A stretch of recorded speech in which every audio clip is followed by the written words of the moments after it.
And then when my grandmother heard me and came running to my rescue, I looked around and Hobo Willie was nowhere to be found.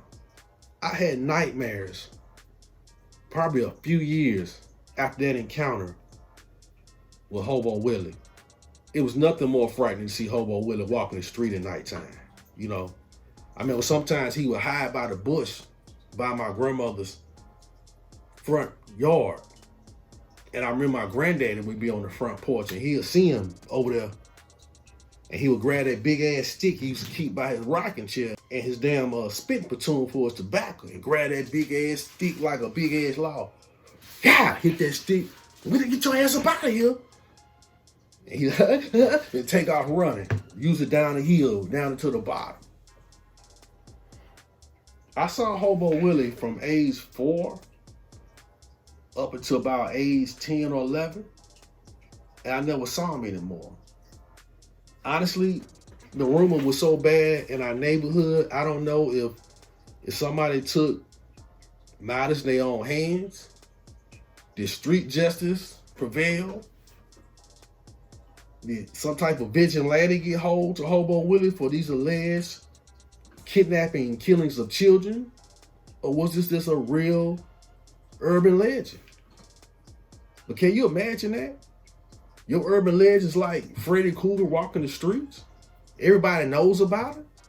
I mean, we could be playing kickball to kids, man. And we all be out there. I'm talking about big kids too. And then you see somebody come up the street. You know, somebody be about to kick the ball. Like, who is that? It's Hobo Willie. That's the only thing you hear. And you see 10, 15 kids getting it.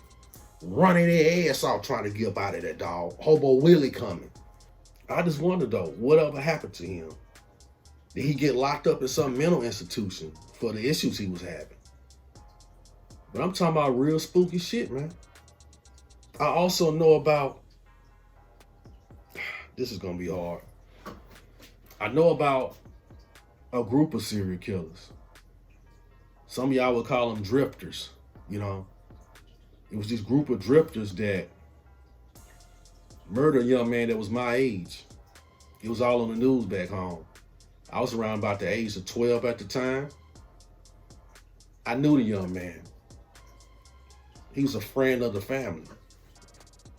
Really close to a family member of mine.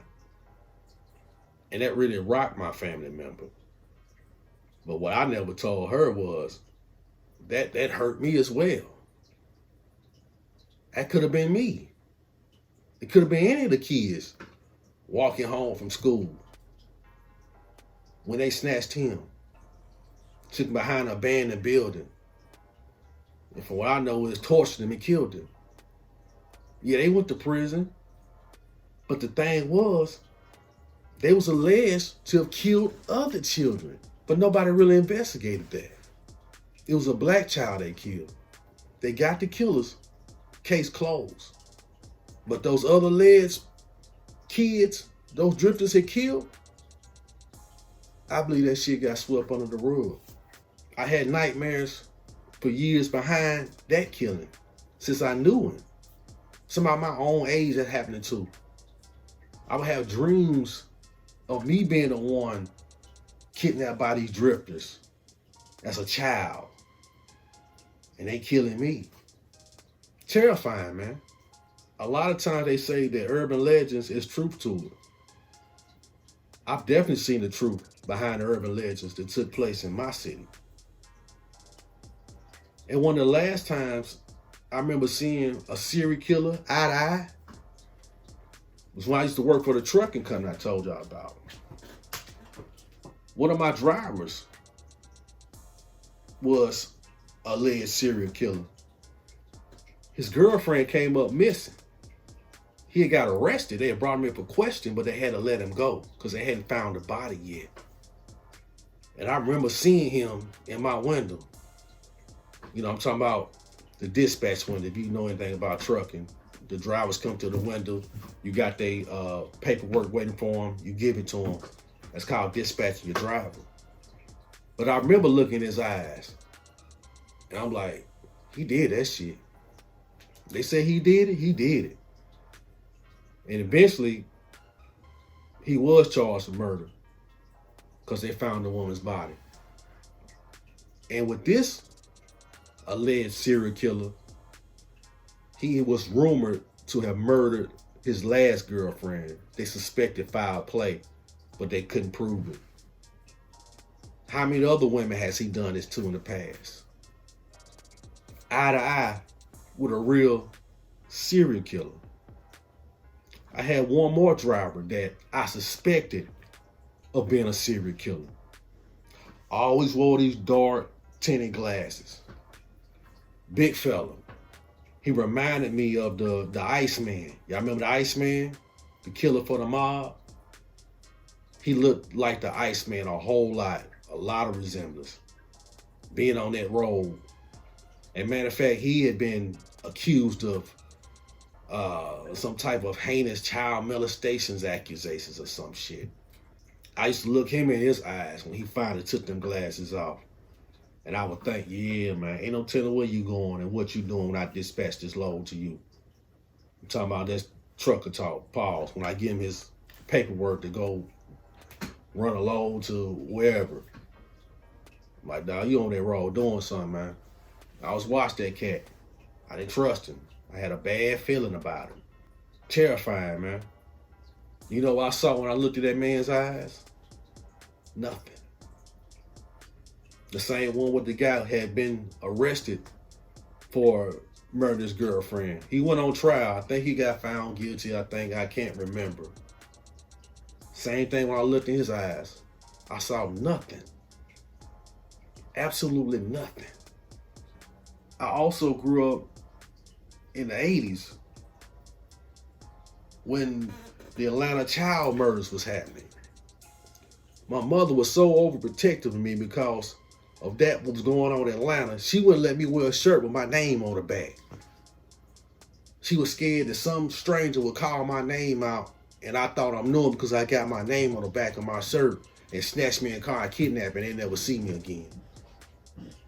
This is the paranoia that black parents had in the 80s. I know my mother had it. And I always thought I was a little tough guy. I'm like, Mama, them not finna kidnap me. I'll whoop the shit out their asses. Yeah, right. I was just a pup with big paws, what they used to say. You understand? Hadn't grown into my strength yet. Real spooky events, man. At least 3 times, I believe I've looked in the eyes of a serial killer. That's why I wrote about the vulture. I had to get that out of me. Those nightmares that had been plaguing me for so long. And that's just the tip of the iceberg. I don't even want to get into those steppers on the streets that I knew about. We just call them back then, which influenced the title of that short story I wrote. We call them murder men. Y'all call them hitmen, snipers, whatever, steppers. We call them murder men. I've met a few murder men on the streets. They was notorious for having bodies out there. But these was like professionals, you understand? Older cats most of the time. Knocking folks off. For profit, for hire. Bloodthirsty. Terrifying to look them in their eyes. You understand? You saw death when you looked in their eyes. Nothing else. Just pure death. I wanted those nightmares to end. My serial killer had to get out of my head and get on paper. That serial killer was living in my head from those events I had went through as a child. Had to get out of my head. Had to get in a book. Had to get on paper. I had to relieve myself of those demons haunting me. Terrifying, man. I don't know what a lot of y'all been through. You know, I'm just expressing what I've been through and what the writing does for me. And I pray to God that my writing does help people. Or it gives you an opportunity to express yourself. Like, damn. I thought I was the only one holding these dark feelings inside from things that I've been traumatized by as a child. that'll haunt you up to your adult years. But having someone my age, a kid I knew, die heinously, tortured down the same street I used to ride my bike down all the time, to run into Hobo Willie in that alley that day, not knowing was I was gonna live or die at 4 years old. That'll do something to your spirit. And I'm so glad I had my opportunity to free my mind of that vulture that was living up there. Thank you for tuning in. God bless. One team.